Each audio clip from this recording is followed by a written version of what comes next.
रचना, शब्दप्रभुत्व म्हणजे शब्दांवर असणारं त्यांचं प्रभुत्व, गेयता म्हणजे एकदम छान चाल लावता येईल त्यांच्या कवितांना, ही त्यांच्या काव्याची वैशिष्ट्य होती.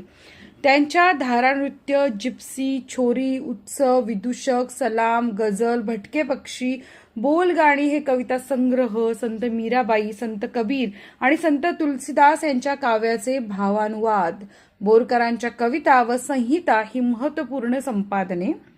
तुम्ही वाचले का त्यांचं कुठलंही प्रकारचं साहित्य तर असेल तर मला नक्की कमेंट करून सांगा. निंबोणीच्या झाडामागे हा ललित निबंध संग्रह, व्यक्तिमत्वाला भोलानाथ, बबलगम, चांदमामा हे बालगीत संग्रह इत्यादी लेखन प्रसिद्ध आहे.